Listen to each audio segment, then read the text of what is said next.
Look at your pots right now. It's not even 3 p.m., and your lettuce is already flat against the soil. Your basil's curling at the edges like it's trying to hide from the sun. And that pepper plant you babied since spring just threw up flower buds way too early because it thinks summer heat means hurry up and reproduce before I die. Sound familiar? You water in the morning, and by mid-afternoon, everything looks like it's been left in an oven. That's not bad luck. That's not a watering problem. That's a light problem. Here's what nobody tells you.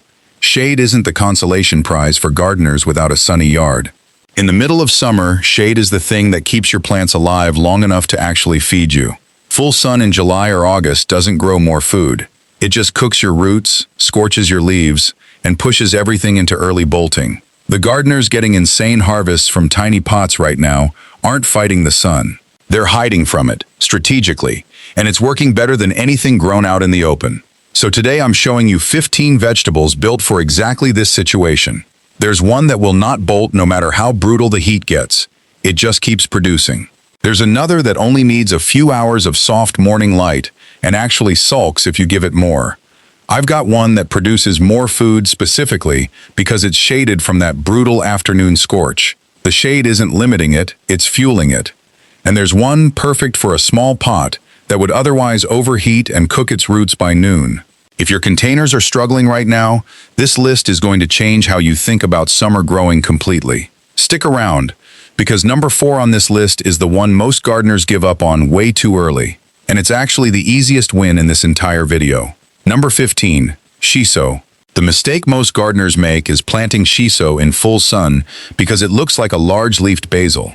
By August, they end up with a bitter, bolted plant and almost nothing usable. Fix it in one move. Shiso is a forest edge plant that actually performs better with less sun in summer, not more. You want one plant per 6-inch pot, at least 6 inches deep. In hot weather, give it no more than 2 to 3 hours of direct morning sun. Beyond that, the leaves turn leathery and sharp tasting. It takes 30 to 40 days from transplant to your first harvest. For heat, position it on the east side of a wall or fence so it gets soft morning light and full shade by noon. Water consistently, because irregular watering triggers bolting faster than heat does. Harvest the outer leaves first, and the plant keeps producing for months. Most gardeners abandon shiso by midsummer. The ones who shade it correctly cannot keep up with the harvest. Number 14, watercress. The mistake is treating watercress like a standard pot vegetable. People give it a regular container, let the soil dry between waterings, and end up with yellowing, slimy stems by mid-July. One correction changes everything. Watercress is semi-aquatic, and in summer heat it needs to sit in water, not near it. Use a shallow, wide pot, around 8 inches across, with one layer of plants. In hot weather, cap it at 2 to 3 hours of direct morning sun. Afternoon shade is non-negotiable. You can expect your first harvest in 20 to 30 days, and it regrows quickly after cutting. For heat, set the pot inside a tray, and keep about an inch of standing water in it at all times. Change the water every 2 to 3 days to prevent stagnation. In a shaded corner with a water tray underneath it, watercress stays crisp when everything around it is wilting. Almost no one thinks to grow it in a container. That oversight is your advantage. Number 13, mustard greens. The mistake is planting a heat-sensitive variety. Slow bolt types like Red Giant go to seed by early June, regardless of how carefully you water. And once they bolt, the leaves turn so sharp they are nearly inedible. Fix it with one swap. Choose a heat-tolerant variety like Southern Giant Curled or Amara, and get them into afternoon shade from day one. Use an 8 to 10 inch pot at least 6 inches deep, with 3 to 4 plants per container. In hot weather, they can take 3 to 4 hours of direct sun. They handle more heat than most greens, but they still need afternoon protection. Plan on 25 to 40 days for full leaves, or 14 to 20 days if you are harvesting baby greens. For heat, harvest outer leaves in the morning when they are fully turgid. Afternoon harvesting in peak heat causes rapid wilting right after picking. Morning greens stay crisp longer in the refrigerator and taste noticeably better than the same plant cut at 3 in the afternoon. Number 12, Mizuna. The mistake is placing Mizuna in afternoon sun and using a dark-colored pot. Both choices cook the roots, and once Mizuna's root zone overheats, it bolts almost overnight. In peak summer, a black nursery pot in afternoon sun can push soil temperature past 120 degrees Fahrenheit at the root level. Fix it in one step: afternoon shade and a light-colored container. Use a 6 to 8 inch pot with 2 to 3 plants. In hot weather, it can tolerate 2 to 4 hours of direct sun, but afternoon exposure is the breaking point regardless of how often you water. Expect baby greens in 21 days, or full-sized leaves in about 40 days. For heat, use a white or terracotta pot to reflect heat away from the roots. Pair that with a spot that blocks afternoon sun entirely, and Mizuna bounces back fast after every cut. Multiple harvests per plant, all summer long as the roots stay cool. Number 11. Bok choy.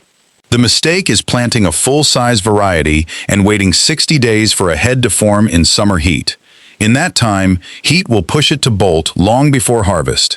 Fix it with one varietal swap. Grow baby bok choy, varieties like Toi Choy or Mei Ching Choy, and harvest at 21 to 30 days before bolting is ever a consideration. Use an 8 to 10 inch pot with one full-size plant, or 3 to 4 baby plants. In hot weather, 3 to 4 hours of direct morning sun is the ceiling. Afternoon protection becomes essential above 85 degrees Fahrenheit.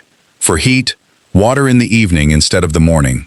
Overnight moisture keeps the soil cool, and that is when bok choy does most of its active growing. Morning watering in peak summer heat evaporates before the roots can fully absorb it. Evening moisture plus afternoon shade turns bok choy into a consistent, reliable producer. Coming up next, entries 10 through 6, including the plant that actually produces more food because of shade, and the one that refuses to bolt no matter how brutal the heat gets. Number 10. Sorrel. The mistake is pulling sorrel out when it looks rough in summer and assuming it is finished for the season. It is not finished. It is being burned by afternoon sun. In full exposure, the leaves turn thick, tough, and barely edible. Fix it by cutting the plant back hard and moving the pot into afternoon shade immediately. Use a pot 8 inches wide and 8 inches deep, one plant per container. In hot weather, 3 to 4 hours of direct morning sun is the maximum. Fresh growth after a hard cutback takes 14 to 21 days. For heat, this is the moment worth paying attention to. A sorrel plant in afternoon shade will outproduce the same plant in full sun during a heat wave. Full sun triggers bolting and seed set. Shade keeps it in leaf mode, producing steadily when the sun-grown version has already shut down for the season. That is not a marginal difference. It is a completely different result. Number 9. Malabar spinach. The mistake is planting Malabar spinach like regular spinach and expecting similar behavior. Regular spinach collapses and bolts the moment summer heat arrives. Malabar is built for heat, but as a vining plant with an aggressive root system, it still overheats fast in a small dark container baking in full afternoon sun. Fix it by keeping the pot in shade while letting the vine climb upward into the light above. Use a pot at least 12 inches wide and 12 inches deep. It can handle 4 to 5 hours of direct sun, but the container itself must stay shaded. First harvest runs about 30 days from a healthy transplant. For heat, position the pot against a shaded wall and train the vine upward along a trellis or fence. The roots stay cool, the foliage climbs toward the light, and the plant delivers thick, glossy leaves all season. It is one of the only vegetables on this list that genuinely rewards that split between shaded roots and sun-reaching foliage. Number 8. Cutting celery. The mistake is trying to grow full-stalk celery in a summer container. Full celery needs cool temperatures and months of growing time. In summer heat, it goes hollow, stringy, and bitter before you ever get a usable stalk. Fix it by switching to cutting celery, also called leaf celery, which harvests like an herb and delivers the same strong celery flavor without the weight. Use a 6 to 8 inch pot with 2 to 3 plants. In hot weather, 2 to 3 hours of direct sun is the limit. Beyond that, leaves yellow, and the flavor turns sharp and medicinal. Days to first harvest run 30 to 40 days from transplant. For heat, water deeply in the evening and position the pot where a wall or taller container blocks sun from noon onward. Cutting celery in afternoon shade stays tender and intensely flavored. The same plant left in full afternoon exposure goes fibrous and harsh within a few weeks. Number 7. Chives. The mistake is treating chives as maintenance-free in summer. because they seem hardy enough to handle anything. In a small pot in full afternoon sun, chives dry out within hours, tip ends go brown, and growth stalls entirely. Fix it by treating chives as shade preferred during hot weather rather than a full sun herb. Use a 6-inch pot with a dense cluster of bulbs. In hot weather, 2 to 3 hours of direct morning sun is sufficient. Harvest is continuous once established, with fresh regrowth available every 10 to 14 days after each cut. For heat, keep the pot on the north or east side of a wall, fence, or larger container, and water every single day during peak summer. Consistent moisture in a shaded position keeps chives green, upright, and actively producing all season. The same pot left in full afternoon sun goes dry, yellow, and straw-like long before summer is over. Number 6. Radicchio. The mistake is placing radicchio where it gets afternoon sun and expecting heads to form the way they do in cool weather. Heat combined with afternoon exposure causes radicchio to turn aggressively bitter, scorches the outer leaves, and prevents heads from closing properly. Fix it by treating radicchio as a shade crop from the day it goes into the pot, not after it is already struggling. Use an 8 to 10-inch pot with 1 plant per container. In hot weather, 2 to 3 hours of direct morning sun is the ceiling.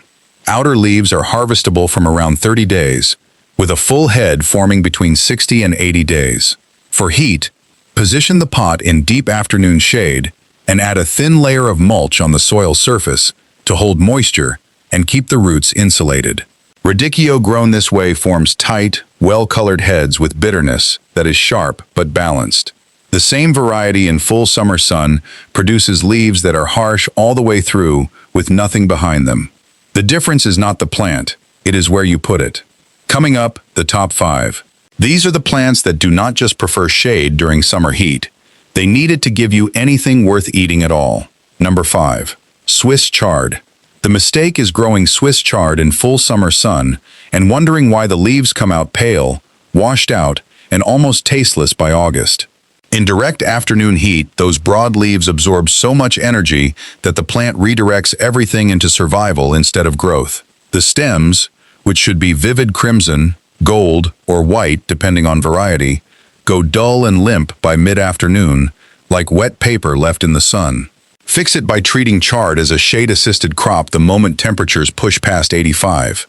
Use a 10 to 12-inch pot at least 8 inches deep, with 2 plants per container. In hot weather, 3 to 4 hours of direct morning sun is the target. Afternoon shade keeps the colors saturated and the leaves broad and tender rather than thick and chewy. For heat, grow a rainbow mix variety. Bright lights is the standard, and position the pot to catch the first soft, low light of morning before shade falls by noon. In those conditions, the stems turn almost luminous against the soil.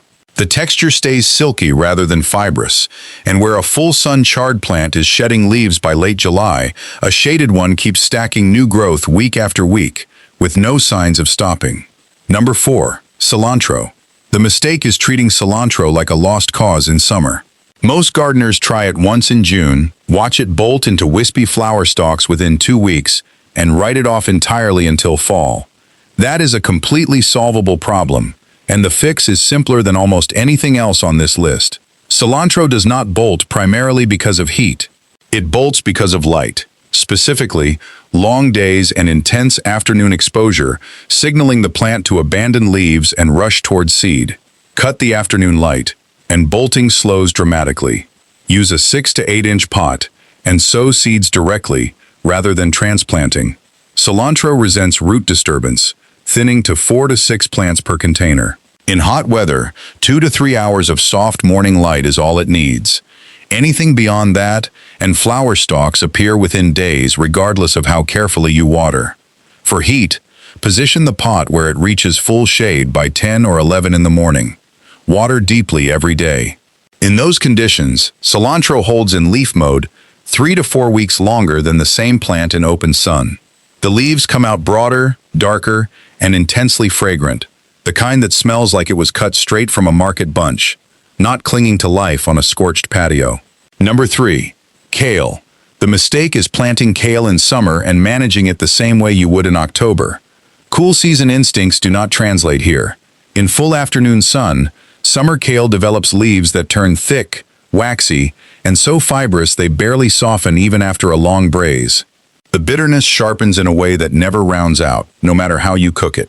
Most people assume that is simply what summer kale tastes like. It is not. It is what overheated kale tastes like. Use a 10 to 12 inch pot, 8 inches deep or more, with 1 to 2 plants per container. In hot weather, 3 to 4 hours of direct morning sun builds strong growth without triggering the heat stress that makes leaves tough and unpleasant. Afternoon shade is what keeps kale eating like kale rather than something you would sooner compost. For heat, choose lacinato, also called dinosaur or Tuscan kale, over curly varieties. Its long, dark, deeply textured leaves hold moisture better, resist scorch more effectively, and develop a genuine richness in afternoon shade that curly types simply cannot match. Harvest the lower leaves when they reach the size of your hand, leaving the growing tip untouched. In a shaded container with consistent moisture, a single lacinato plant in July produces enough to cook 2 to 3 times a week, right through to fall. Okay, pause for a second, because I want to talk to you directly. If you are watching this video, you have probably already lost something this summer. A plant that looked fine one week and was completely gone the next. A pot that should have been producing and just wasn't. And you watered it, you moved it, you troubleshot everything you could think of, and it still fell apart on you. I know that feeling. And honestly, I wish someone had sat me down before summer started and said, the heat is only half the problem. The other half is that most gardeners have no system beyond the season they are currently in. They learn how to grow tomatoes, or lettuce, or peppers. And then August ends, and the pots just sit there, empty, going into fall with nothing in them, nothing planned, nothing coming. That gap, right between the end of one season and the start of the next, is where most of the growing year gets thrown away. And it does not have to be. That is exactly why the year-round harvest blueprint exists, or frame. It is a complete planning system built around 3 things. Succession planting, so you are never waiting on a single harvest again. Seasonal crop selection, so you always know what goes in the pot next. And season extension techniques that push your growing window deep into fall and straight through winter. The same containers sitting on your patio right now producing food in November. That is what this system is designed to do. Here is what I want you to think about. Everything you just learned in this video, the shade strategies, the right varieties, the positioning tricks, all of that protects what you are growing right now. But the moment summer ends without a plan, those same pots go cold and empty, while the next growing window opens and quietly closes without you in it. That transition does not wait, and once it passes, it is gone until next year. The blueprint includes a bonus seasonal planning pack, pre-mapped planting schedules by container type, no risk. Link is in the description and pinned comments. Grab it, and I will see you on the other side of summer. Now, the top 2 on this list. Number 2 is the one I would plant before anything else if I was starting completely over. Let's get into it. Number 2, lettuce. The mistake is treating lettuce as a spring-only crop and pulling it the moment temperatures climb, convinced that summer and lettuce simply cannot coexist. That assumption costs most gardeners 4 months of continuous harvest they could have had. The truth is that lettuce does not collapse because of heat alone. It collapses because of heat combined with unfiltered afternoon sun hitting the soil surface, spiking the root zone, and triggering the bitterness cascade that makes summer lettuce taste like something you would rather not finish. Use a wide, shallow pot, 10 to 12 inches across, 6 inches deep, and grow a loose leaf variety like black-seeded Simpson or oak leaf rather than any heading type. Heading varieties need cool nights to close properly. Loose leaf types just keep producing as long as you keep cutting. In hot weather, 2 to 3 hours of direct morning sun is the ceiling. After that, full shade. For heat, line the inside of a light-colored pot with a thin layer of bubble wrap before filling with soil. It sounds unusual. It works. The air pockets insulate the root zone against the heat radiating through the container walls. And combined with afternoon shade, soil temperature stays low enough that the plant never receives the stress signal that triggers bolting and bitterness. The visual payoff here is real. A well-shaded loose-leaf lettuce in midsummer, the leaves full, deeply colored, standing upright rather than flat and wilted, looks like something that should not be possible in July. But it is.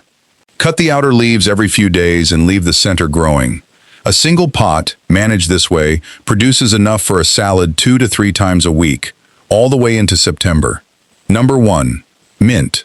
The mistake is assuming mint is bulletproof and leaving it in full sun to fend for itself. In a small pot under direct afternoon exposure, mint dries out within hours. The stems go woody, and the leaves turn thin, pale, and almost scentless. You brush against them, expecting that sharp, clean hit, and get almost nothing. What feels like a hardy plant is actually one that is quietly losing the thing that makes it worth growing at all. Here is the mechanical reason mint earns the top spot on this list, and it is specific. Mint produces menthol and other volatile oils in glands on the surface of its leaves. In direct summer heat, those oils do not stay in the leaf. They evaporate off the surface, carried away in the heat rising from the pot. Shade does not just protect the plant, it keeps those compounds locked inside the leaf where they belong. A mint plant grown in afternoon shade during summer is noticeably more potent than the same variety producing the same leaf volume in full sun. The heat is not just stressing the plant, it is physically removing the flavor before you ever get to harvest it. Use a 6 to 8 inch pot. Mint stays deliberately root-bound, which actually controls its vigor, and position it on the north or east side of a wall where it catches soft morning light and nothing else after 10. Water every single day. Harvest by cutting entire stems at the base rather than picking individual leaves. Cut a stem in the shade on a July morning and hold it close. That smell, bright, cold, almost startling against the summer heat, is what this plant is capable of when you stop letting the sun cook it away before it ever reaches your hand. That is why it is number 1. So here is the thing I want you to walk away with today. Shade is not the compromise. In summer heat, shade is the mechanism. It is the specific reason some containers are producing right now, while others are sitting out in full sun, struggling through every hot afternoon, giving you less and less with each passing week. Every plant on this list works on the same 3-part logic. Right-size container so the roots are not sitting in a column of overheated soil. Correct shade tolerance matched to how many hours of direct sun actually helps, versus how many hours actively work against you. And one heat-specific technique, the water tray, the insulated pot, the evening watering, the hard cutback, that changes what the plant does with the conditions you give it. Container, shade match. One technique. That combination is what turns a struggling summer pot into something that feeds you 3 times a week. You do not need a bigger space. You do not need better luck. You need to stop fighting the season and start using it. Now I want to hear from you. Drop it in the comments. Which plant from this list are you trying first? If you are already growing one of these, tell me how it is going. I read every single comment and I will reply. And if this changed how you think about summer container growing, which I hope it did, subscribe. Every week, I am putting out practical, specific growing advice built for real containers in real heat. No filler. Hit the button, and I will see you in the next one.